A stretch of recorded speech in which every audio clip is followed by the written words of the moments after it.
इसी फोन का ये बैक पैनल। अगर उससे बात करता हूँ यहाँ पे सामने की तरफ, तो ये आता है फोन अपने साथ में लिए हुए एक 6.44 इंचेस का सैमसंग की तरफ से आने वाला सुपर एमोलेड स्क्रीन, जहाँ पे दोस्तों 90 हर्ट्ज की रिफ्रेश रेट अवेलेबल है। और ये है एक 20:9 एस्पेक्ट रेशियो वाला फुल एचडी प्लस डिस्प्ले, जहाँ पे इसके ऊपर अवेलेबल है cornering glass 5 in display fingerprint scanner भी है। और यहाँ पे दोस्तों ये आता है dual in display selfie camera के साथ में, जहाँ पे प्राइमरी कैमरा है सोनी की तरफ से आने वाला 32 मेगापिक्सल का, और इसके अलावा है दोस्तों एक और कैमरा 8 मेगापिक्सल का अल्ट्रा वाइड एंगल सेल्फीज के लिए।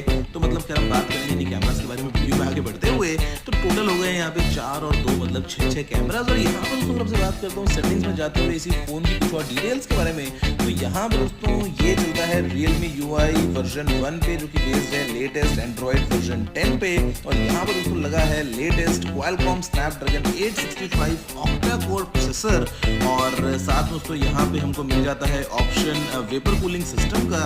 जो रैम है वो होने वाली है 6, 8 और 12 GB की LPDDR5 कॉन्फ़िगरेशन में, और इंटरनल स्टोरेज जो है वो होने वाली है 128 या फिर 256 GB की, और ये है UFS 3 बेस्ड स्टोरेज। अगर आपसे दोस्तों बात करता हूँ बैटरी की, तो इसमें लगी है एक 4200 mAh की बैटरी, और जो चार्जर है ये है दोस्तों सुपर डार्ट चार्जिंग सिस्टम, जो कि आता है 65 वॉट्स के आउटपुट के साथ में, मतलब 10 वोल्ट 6.5 एम्पियर्स। और ऐसे में दोस्तों ये मतलब बैटरी को 0 to 100% सिर्फ 35 मिनट्स में चार्ज कर सकता है। और ऐसे में दोस्तों अगर आप गेम भी खेल रहे हैं, अगर आप हेवी गेमिंग कर रहे हैं, तो भी ये चार्ज कर देगा 0 to 100% सिर्फ 57 मिनट्स में। इनफैक्ट 20 मिनट्स में ही दोस्तों बैटरी को पहुंचा सकता है 0 to 60%। तो मतलब 65 वॉट की चार्जिंग है, मतलब क्या कहना। और यहाँ पर दोस्तों अगर आपसे बात करता हूँ इसके अलावा, तो खैर बहुत सारे हमारे पास ऑप्शंस मिल जाते हैं, जो कि आपको दोस्तों मिलते हैं टिपिकल Realme UI में। जहाँ पे ये दोस्तों एक खास बात है कि हमको मिल जाती है इस फोन में फुल 5G कंपैटिबिलिटी, जहाँ पर दोस्तों मतलब NSA या SA या इसलिए जितने भी मेन स्ट्रीम 5G बैंड्स हैं सभी का सपोर्ट अवेलेबल है। जहाँ पे हमारे पास में स्मार्ट 5G का ऑप्शन भी अवेलेबल है, ड्यूअल वाईफाई है, वाईफाई 6 भी अवेलेबल है। तो कनेक्टिविटी के मामले में कोई कमी नहीं रखी गई है, जहाँ पर 13 एंटीनाज है टोटल इस फोन में अलग अलग तरह की कनेक्टिविटी के लिए।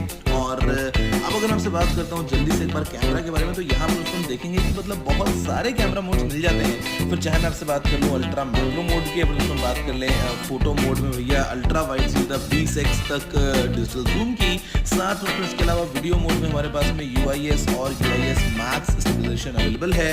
और आप फ्रंट कैमरा से भी इनफैक्ट 120 FPS में स्लो मोशन वीडियोस को रिकॉर्ड कर सकते हैं। नाइट मोड में यहाँ पर दोस्तों हमको एक एक्स्ट्रा ट्राइपॉड मोड का ऑप्शन मिलता है। और इनफैक्ट ये कह रहे हैं कुछ कैमरा सैंपल्स जो फिलहाल मैंने इसी फोन के फ्रंट और रियर कैमरा से क्लिक किए हैं, मतलब अलग अलग टाइप के दोस्तों फोटोज हैं, कुछ मैक्रो, कुछ सिंपल, कुछ वाइड, कुछ सेल्फीज। और इनफैक्ट यहाँ पर दोस्तों ये है कुछ सैंपल्स जूम वाली फोटोज के लिए भी आपके सामने, जहाँ पे एकदम दूर से सीधा हम फोकस कर रहे हैं कार की नंबर प्लेट पे, और ये क्लियरली विजिबल है, जो कि है 20x जूम के बाद में। तो यहाँ पर दोस्तों यार ये है कहानी इसी Realme की तरफ से आने वाले X50 Pro 5G स्मार्टफोन की, जहाँ पे अगर दोस्तों से बात करूँ इसके अलावा भी खैर काफ़ी सारी चीज़ें ऐड ऑन की हैं, फिर चाहे वो दोस्तों हो NFC या फिर हो इसके अलावा हमारे पास में टेक्टाइल